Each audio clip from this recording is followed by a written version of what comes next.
योगी आदित्यनाथ ने बयान दिया, वो काफी टाइम से कह रहे हैं कि भाई अगर बटोगे तो कटोगे, कोई नहीं बचा पाएगा आपको। क्या लग रहा है, समर्थन करते हैं योगी जी की बात का? बिल्कुल, क्यों नहीं करते सर, आप एक बात बताइए। करते हैं। देखिए, बटोगे तो कटोगे, ये आज ही क्यों कहना पड़ा योगी जी को?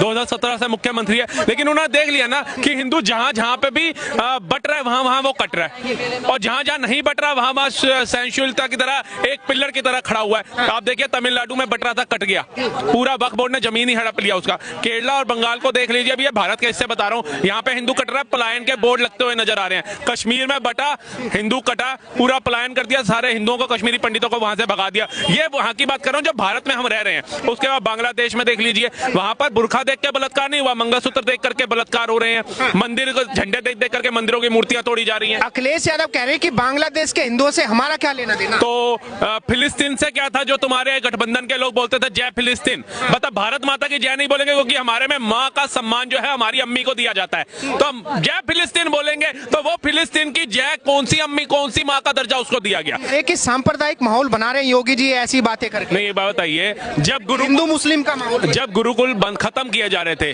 और मदरसे चालू किए जा रहे थे, तब ये अखिलेश यादव, राहुल गांधी जैसे बड़े दिग्गज नेता कहा थे, ओबीसी कहा थे कि भैया नहीं, गुरुकुल बंद नहीं होंगे, बेशक मदरसे आप 2 कम बना दो। जब मुस्लिम पर्सनल लॉ दिया जा रहा था, तब ये ओबीसी या अखिलेश और राहुल गांधी जैसे नेता कहा थे कि भैया मुस्लिम पर्सनल लॉ मत दो, अगर देना है तो फिर हिंदुओं का भी लॉ अलग से बनाओ, सिखों का भी अलग से बनाओ। पहले संसाधनों में पहला हक मुसलमानों का होगा, इनको वहां रोकना चाहिए था मनमोहन सिंह को। क्यों उन्होंने बोला? तब भाईचारा, तब इनको ये याद नहीं आया कि इससे देश के अंदर हिंदू और मुस्लिम भाईचारा खराब होगा, डिफरेंसेस आएंगे, गैप आएगा।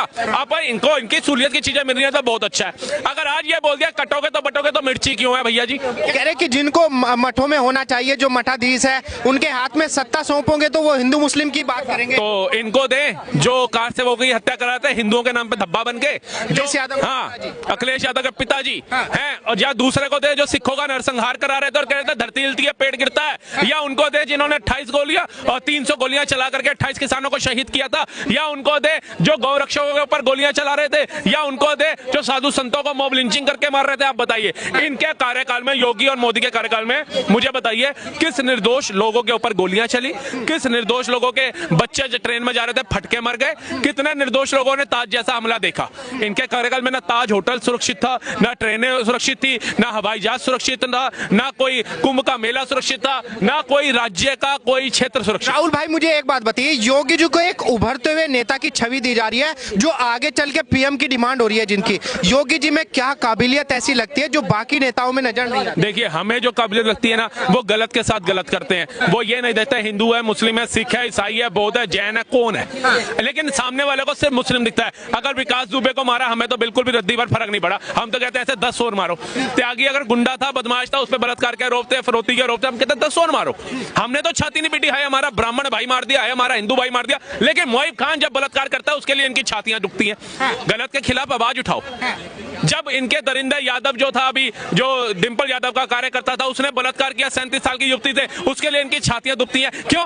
दलित, SC ST OBC की बच्चियां तुम्हारे मनोरंजन का लिए है क्या? वो बलात्कार करा के चुप रहे तो वो तो ठीक है, लेकिन अगर वो आवाज उठाते हो, योगी जी उसके ऊपर बुलडोजर चला दे तो वो गलत है। आप बताइए, किसी निर्दोष मुसलमान के घर पे बुलडोजर चला है? एक वाक्य बताइए। कह रहे कि अगर बुलडोजर ही चलाना है, इसी तरीके से सत्ता चलानी है, तो सब कोर्ट कचहरी बंद कर दो, जजों को छुट्टी पे भेज दो। तो फिर तुमने भी ऐसे ही गोलियां चलानी थी तो उस समय कोर्ट कचहरी सब बंद कर देते। जब तुमने ही कानून खुद बनाना था, फैसला भी तुमने ही देना था कि गोलियां घर में घुस घुस के मारो कार सेवकों, तो फिर कोर्ट कचहरी किस लिए थी? अतीक अहमद, मुख्तार अंसारी गरीबों की जमीनें हड़प रहे थे, बलात्कार कर रहे थे, तो कोर्ट कचहरी किसके लिए थी? ऐसे ही पनप न देते। 2004 में लोकसभा का टिकट दे करके आप उसको सांसद बनाने जा रहे थे, तो क्या जरूरत थी हमारे संविधान की कि ऐसे दरिंदे लुटेरे को आप भेज रहे हो? किसको मूर्ख बनाने का काम कर रहे हो सर? इस देश को मूर्ख बनाया जा रहा था आज तक। आप देखिए, हमारा देश जब आजाद हुआ 1947 में, पढ़े लिखों से बात करनी चाहिए, ऐसे बेवकूफों से नहीं, नौवीं फेल जो मंत्री बन के बैठे हैं, ऐसों से मत करो। 1947 देश आजाद हुआ, वहीं पर हमारे साथ साथ चीन, चाइना आजाद हुआ। थोड़ा सा छोटा सा देश है हमारा इजराइल, जिसने वाट लगा रखी है, ये 1 साल पहले आजाद हुआ, ये भी अलग हुआ। उसके बाद साउथ कोरिया, नॉर्थ कोरिया अलग हुए, उसके बाद जर्मनी हुआ। ये सब प्रगति को छू गए, विकासशील बन गए। 65 से 70 साल तक कांग्रेस ने एक मुश्त होकर के राज किया, हमारी 11वीं अर्थव्यवस्था पर ही हमें रखा। कितने ऊपर थे हम आजादी के समय इनसे, ये तो बच्चे थे मारे गए, लेकिन ये 60-65 साल के अंदर कहां पहुंच गए और हम कहां। लेकिन 10 साल के अंदर प्रधानमंत्री नरेंद्र मोदी जैसा नेता आता है, कुर्सी पे बैठता है, हम Canada, Brazil, UK, United kingdom, ठीक है जी, उसके बाद फ्रांस, ऐसी 5 से 6 कंट्रियों को पछाड़ के आज 5वीं सबसे बड़ी अर्थव्यवस्था बनते हैं। उसके बाद भी हमारे प्रधानमंत्री जी जो 75 साल 74 साल के हो गए, वो कहते हैं कि 2027 तक का मेरा टारगेट है तीसरी सबसे बड़ी अर्थव्यवस्था बनाने का, और किसको पछाड़ के? जापान और जर्मनी को पछाड़ के। तो ये उनका नेतृत्व है, वो देश को विकासशील बनाने में लगे हैं, और ये किसमें लगे हुए हैं? जातियों में बांटने में। ये कहते हैं तू दलित बन, तू एससी बन, तू एससी बन। अरे सर 1947 से देश आजाद हुआ है, ये एससी एसटी ओबीसी क्यों नहीं उभरे? ये क्यों बाबा साहब भीमराव अंबेडकर जी राइट दे गए थे, ऊंच नीच खत्म कर गए थे, तो हमारा उत्तराखंड इतनी ऊपर चला गया तरक्कियों पे, गुजरात तरक्कियों पे, दिल्ली तरक्कियों पे, हिमाचल तरक्कियों, सब तरक्कियों पे, यही क्यों नीचे रह गए? कह रहे कि ऐसे योगी बहुत आए और बहुत चले गए। अरे अब ये समय है, जो योगी आए हैं वो नहीं कहीं जाने वाले। आप त्रेता युग में चले जाओ, द्वापर युग में चले जाओ, राम जी के पिता दशरथ जी के पिता अज, ठीक है जी, उन तक के कार्यकाल को उठा लो तो वहां भी साधु संत गुरु वशिष्ठ बैठे हुए पाए जाते थे। उन्होंने कोई यज्ञ करना है, कोई पूजा करनी है, कोई निर्णय लेना है, कोई अपने धर्म का काम करना है, कुछ भी करना है, इवन के अपने पारिवारिक मुद्दों में भी उनकी राय ली जाती थी। मतलब भारत तो मुस्लिम भाई हैं, मतलब मुस्लिम तो फिर ये पाकिस्तान वाले भी होंगे जो आए दिन यहाँ पे बम फाड़ रहे थे, जो तुम्हारे सैनिकों को शहीद कर रहे थे, जो हर एक राज्य में तुम्हारे हिंदू हिंदू भाई भाई करते हो उनको मार रहे थे, वो भी फिर भाई होंगे। अफजल गुरु भी भाई होगा, कसाब भी भाई होगा, याकुन मेनन भी भाई होगा, ये सारे फिर भाई होंगे। एक्सेप्ट करो, मतलब 5000 किलोमीटर दूर जिससे हमारा कोई लेना देना नहीं है, वो तुम्हारे भाई हैं। लेकिन भारत में जिनके साथ रह रहे हो, जिनके साथ ही तुम हर चीज का व्यापार करना पसंद कर रहे हो, उद्योग चलाना पसंद कर रहे हो, वो तुम्हें भाई नजर नहीं आता जब उनको मारा काटा जाता है। इनका मानना है कि पूरी दुनिया का मुसलमान कहीं भी हो दुनिया में वो एक है। तो ये मुसलमान जो है पाकिस्तान आटे आटे को भीख मांग रहा है, जाके उस भाई की मदद क्यों नहीं करते? जाए ना।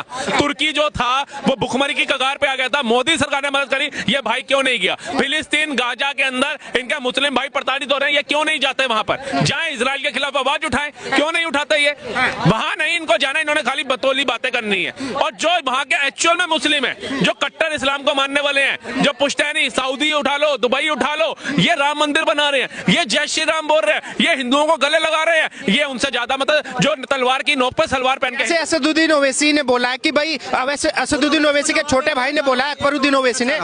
असदुद्दीन ओवैसी सुन, तुम्हें अगर गजवाए हिंद का सपना पाल के बैठे हो ना, तो एक बात ध्यान रख लेना, मौत जिन्हें सताती है अजर अमर कर डालेंगे, और रामलला जिस दिन अपना तेवर हिंदुओं में डालेंगे तो गजवाए हिंद का सपना पाले बैठे हैं जो सुन लें, गजवाए हिंद से पहले हम भगवाए हिंद कर डालेंगे, भगवाए हिंद कर डालेंगे से। और बहुत चरम सीमा पे भगवा हिंद, कोई नहीं रोक सकता, कितने भी लोग कितनी भी ताकत लगा